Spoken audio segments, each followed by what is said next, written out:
Ladies and gentlemen, boys and girls, you know who it is. It's your boy, World of Wrestling, here today to discuss about WWE Smackdown from April 21st, 2023 review. I went ahead and I watched this shit live on Friday. Did not get the opportunity to go ahead and do this review with you guys, so I sincerely apologize for the tardiness of the review. I did not go over Random Wrestling Talk, episode number 56, which, by the way, guys, we will be doing that tomorrow. I totally forgot about that. I apologize for that. But we will go over some wrestling news on Tuesday and on Thursday night. So both days, count that as part of your filler for making up for lost time on Random Wrestling Talk shows. I'm not doing Monday Night Raw. I may do the review on Random Wrestling Talk episode number 57 on Thursday, but Tuesday night I will not be covering anything WWE related. I might go back and watch the Raw episode this coming tonight, possibly, but if not, then we won't discuss it because I'm truly getting tired of WWE. This SmackDown episode was a complete waste of time. This was not worth anybody's time to go back and watch, except for Gunther and Xavier Woods, which Xavier Woods didn't really earn much of an opportunity to become the number one contender for the Intercontinental Championship. With everything that he's done, all he's done is beaten LA Knight several times with roll-up pinfalls and distractions and bullshit. So I'm supposed to take him seriously as a challenger for the IC Championship, which wasn't much. It was a good match, but who's not a believable challenger for Gunther for his IC Championship. Absolute complete waste of time. Didn't really give a fuck about much of anything on this show at all. We kickstarted the show with a match with Finn Balor and Damian Priest against Rey Mysterio and Santos Escobar. I'm supposed to care about this match? Why? Seriously. Why am I supposed to care about this at all? I have no idea. Truth of the matter is, we know that Rey Mysterio and Bad Bunny are going to go up against Dominic Mysterio and Damian Priest at the pay-per-view event, Backlash. So, I have no idea why we should care about seeing this, why we're getting repetitive matches that are going to be the same as the pay-per-view match. Not that any of this shit matters. It's a complete waste of everybody's time. But Judgment Day wins with Damian Priest getting the W for his team. They actually went ahead and got the choke slam south of heaven by Damian Priest on Santos Escobar for the 1-2-3. And that's how they walked away with the W. Priest gets on the microphone and says he has a message for his friend. He says this Monday in Chicago on Raw, it's the return of Bad Bunny. Priest tells him he hopes this visit goes differently than the last time as he laughs. Big fucking whoop-de-doo. Who gives a shit? Adam Pearce is backstage, and in comes Zelina Vega like she's a believable challenger for the SmackDown Women's title against Rhea Ripley. She says with everything that the Judgment Day has been doing, she wants to challenge Rhea Ripley for the WWE SmackDown Women's Championship at Backlash.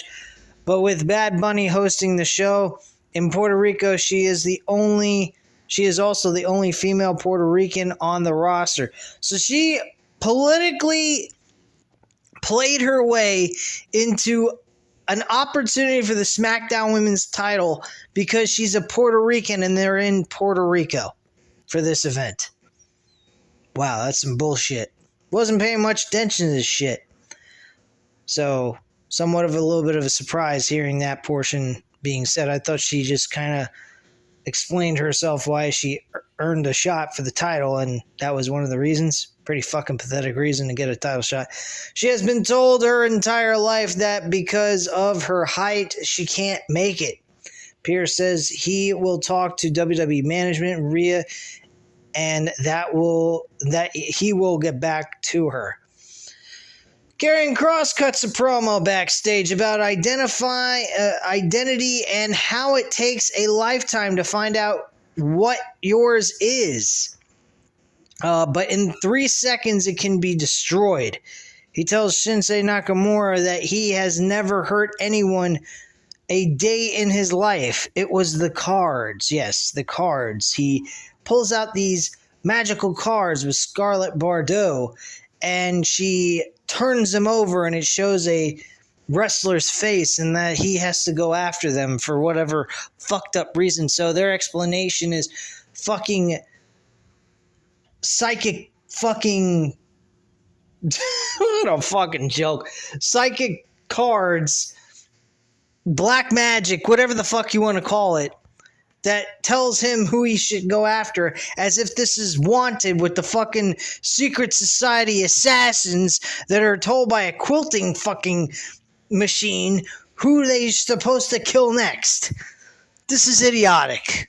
Really, this is a waste of fucking time. So their explanation to why Shinsuke Nakamura is being attacked by Karrion Kross is on account of a fucking card being flipped over and his picture being shown on the card. What a fucking waste of time. He asks, how do we know who we really are until it gets taken away from us? He says McIntyre got taken away, his temperament. Moss had his joy taken away, and Ray had his patience taken away. Now for Nakamura, they are going to take away his honor. Oh wow, what is this? Is this a way of recreating Shinsuke Nakamura and turning him into a different character, or what? I'd like to know. Anyway, moving on here. We got the Viking Raiders and Braun Strowman and Ricochet. So we had the Viking Raiders versus Braun Strowman and Ricochet in a tag team matchup. I believe this has occurred before, maybe a month or two ago. Braun Strowman and Ricochet actually win the match at the end. So Ricochet climbs onto Strowman's shoulders and he jumps off, hitting a senton into Ivar. He goes for the cover and gets the pinfall for the victory. Match was okay. It wasn't terrible, but who the fuck cares? We then come back with the WWE Women's Tag Team Championship match. Raquel Rodriguez should be going by Gonzalez, but hey, we can't complain. It's WWE, you know, it's great shit. Yeah, right. With Liv Morgan teaming together to defend their tag team titles against Chelsea Green and Sonya Deville, they have no fucking rhyme or reason challenging for any type of championship belts because their win-loss records are absolute shit. But then again, in WWE, wins and losses don't mean a fucking thing in this company, apparently. Still, even with supposedly Triple H taking control of creative. Yeah, sure. By the way, LA Knight wasn't even on the fucking show tonight. Or this past Friday, so who cares? Obviously, Raquel Rodriguez, Liv Morgan retained their tag team titles. The women's tag team division is absolute shit. There's really no tag teams to begin with. And it was a long, drawn-out fucking match, and it absolutely fucking sucked. So who cares? Kayla is backstage with Matt Riddle. He tells her that he knows Zayn and Owens are not here tonight, but they're getting ready for their big match. I believe that's next week. And I'll tell you what, folks, I'm going to watch that and I'm going to give you guys a review on it. And I promise you one thing. If the tag team titles are switched back over to the Usos, I am no longer covering this fucking show, period. None of it. Not even pay-per-views. The Usos better lose. We better see Zayn and Kevin Owens retain their tag team titles. We better not see no fucking title change at all. If there is, I'm done. I will not cover this shit on this channel anymore. I promise you that. I don't even know how the draft's going to go. I think the draft's a complete and utter fucking waste of time. I actually went ahead and came across an article talking about how the draft, nobody knows who is going where. They have no fucking plans on what they're doing with the draft. So people that work within the WWE, the roster, don't know where they're going until probably night of when they're called up on the graphic screen. I think that's absolutely insane. This is a scripted show. This is not some sort of fucking real sport. I mean, granted, they do hurt each other and they put each other through hell, but at the end of the day, guys, we're looking at a predetermined show. So why wouldn't you want to tell your performers where they're going so they can anticipate what they need to do, their schedules, everything else, where they're going to go, what's their next place destination that they're supposed to go to? What the fuck, WWE? Like, what the hell are you doing? It's fucking ridiculous. I'll talk about that on tomorrow's show. But yeah, that's pretty much that. They're getting ready for the big match. The last time he got in the ring with Solo, which was on Monday night, he lost. He was buried under a table tonight. But tonight, after their no DQ match, Solo will be the one buried under the table. Like, that's extremely important that you got to bury the guy under the table. And when I get to this, it'll make you laugh because I think the referee's reaction to this was absolutely hilarious. So, WWE Intercontinental Championship match was on next. Gunther and Xavier Woods. Good matchup overall. Not bad. Gunther is a fucking fantastic performer. And I will tell you this. I think that Gunther is definitely a guy that is really fucking kick-ass. I mean, he is a hell of an IC champion. Best IC champion in a very, very long time. I've been impressed with his work as the mid-card champion. He's making that title mean something on SmackDown. Hopefully he can get drafted over to Raw. We'll get to see him on Raw. Maybe he'll boost up the show a little bit, produce a little bit more excitement, possibly. Who the fuck knows? And who the fuck cares, really, right? Right. Anyway, moving on here. Out come the Usos after the match with Gunther and Xavier Woods was over. We see the Usos coming out. They tell Ohio that the bloodline is in their city, and they have been asking them since WrestleMania how they have been feeling ever since they lost at WrestleMania. They mock Riddle by saying, dude, after every word, Jay says they're going to complete the mission and bring back the gold because they don't look behind them. They are coming straight at them. They have a big 6-man match at Backlash, but more importantly, next week it's a big rematch. But not just any kind of rematch. This is a WrestleMania rematch. Oh my gosh, like we've never seen any of those before. Jay says this is the kind of rematch they will dedicate to the Tribal Chief, Roman Reigns, and next week, Kevin Owens and Sami Zayn will get bodied just like how Riddle will get bodied by Solo Sikoa tonight. So then we go immediately to the main event.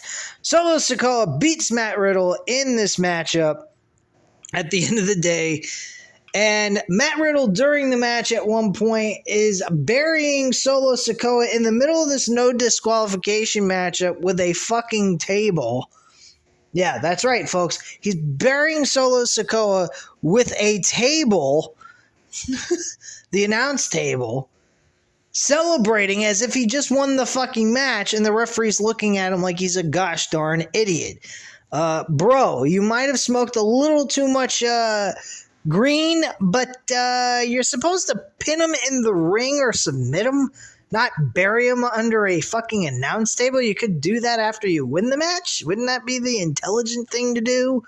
I mean, none of this shit made any sense to me. I'm watching this at live time, and I'm going, what the fuck's he doing? The referee's making more sense than he does, and usually referees are a bunch of idiots. The referee's looking at him like he's a dumbass, which he basically was in this matchup. Then all of a sudden, the Usos are getting involved. He's fighting off the Usos. And then you got fucking Solo Sikoa coming from underneath the table, and Michael Cole and Wade Barrett are sounding like fucking crappy announcers. Oh, he's coming out of the Rebel. He's amazing. They're making him look like he's fucking King Kong, for God's sakes, being buried underneath a a pile of tons of rocks or something that are like 1,000 pounds or some shit. Like he's doing something outrageously amazing or some crap. So the match continues back into the ring, and Solo Sikoa goes ahead and connects with the Samoan Spike, and Michael Cole botches the fucking botching the call of the match. He said, oh my God, he hit him with a ferocious clothesline. Oh wait, I think it was a Samoan Spike. No shit, Sherlock, it was a Samoan Spike. And then he pins him for the 1, 2, 3, and he gets the win. And then after that, they decide to just do some more damage to the son of a bitch, because they just thought it would be a good idea. So the Usos grab a table from under the ring, place it in the ring, and they hit Riddle with a 1D through the table, and the Bloodline stand tall in the middle of the ring and celebrate as the show goes off the air. This is what we had for 2 straight hours of our fucking time on a Friday night. I'm sitting here doing fucking laundry, cleaning up my house, rushing to get to this shit to be able to watch it live, and this is the kind of content I'm getting. This is the kind of fucking content I'm getting to watch and then review it for you guys and complain instead of saying something positive about the show. I'm sitting here bitching about it all over again. I think this is an utter waste of my fucking time. And I'll tell you what, guys, after Backlash, I'm pretty much going to be done with the week-to-week television shows for this channel. I may be done with it, and I may provide you guys anytime there's a live event of New Japan Wrestling, I will provide you a review on that, because their fucking shows are awesome. They may not be storyline driven, but they got some amazing fucking wrestling, and it's good shit. And it's based off of sports mentality. It's not based off all this other mumbo jumbo bullshit that they can't seem to get a fucking make sense of, for goodness sakes. I'm getting tired of this shit. I really am. I'm not going to spend months and months and months reviewing this shit and continuously complaining and not being able to say anything positive about it, because nothing legitimately is worth talking about that's positive. It's garbage. And this show was shit. It was a repeat of the same fucking things. You might as well should have been watching a rerun of this shit. It's really all you got to watch. You watched a rerun from Raw and it transferred over to Smackdown. Fucking main event, Solo Sikoa and Matt Riddle. Again. We saw this on fucking Monday Night Raw the same week. And then 4 or 5 days later, it's on Friday Night Smackdown. We're watching it again as the main event in a no disqualification match. Gee, I wonder where they did that. Oh yeah, Kevin Owens and Solo Sikoa did that. Duh. I'm certain Sami Zayn and Solo Sikoa did that. These people are fucking idiots, and we're going ahead. Oh, Triple H is running the creative. Fuck off. I don't give a shit what Triple H is doing. As long as that old man's living and breathing and walking around in that fucking company, this company sucks. And Triple H is a moron to continuously keep dealing with this shit. I wouldn't be no fucking yes man. I'd say to him, look, their shit needs to be changed. We need to start doing things the way I was doing it when you had to leave. Our ratings were up, we were doing good, and we were still generating money. Why the hell we gotta give these people shit fucking programming too? We're making money, why not give these people something? If you can't do that and you want me to take my creativity that I like to do for this shit and dumb it down for your own convenience so you can make fun of our audience, then you go ahead and take care of all that shit. I'll go be with my wife, and I'll fuck my wife and go be with my kids. And fuck off, dickwad. That's what I'd do. Wouldn't sit back and do this shit and bullshit the audience. So, oh my God, there's going to be change. There's going to be change. We're going to change the game. Yeah, sure. We're going to change the game with this draft. I can't wait for this Friday, seeing how shitty the fucking draft really is, because it'll probably be the same shit it's always been. They're going to take everyone, erase everybody off of the fucking rosters for both shows, and then just redraft them all. Yeah, we're going to be able to redraft them all. Sure. Right on, Trips. Whatever you say, man. Supposedly tonight, Triple H is going to be making an appearance on Raw to make another announcement for something. I don't know what that might be. I might check that out. I may check out Raw after it's over so I can just skip through the commercials and not have to watch any of the boring shit that I'm not interested in watching. That's a possibility. I'm not sure yet what I'm going to do, but you guys will get your review by at least Thursday on Random Wrestling Talk, episode number 57, the latest. Anyway, guys, that's all I have to say here at this time. You know what to do. Hit the like button if you like the video. Hit the subscribe button if you're not already subscribed to the channel. And leave a comment down below. I'll definitely get back to you on that. Thank you guys very much for watching. Have a great night, guys. Bye.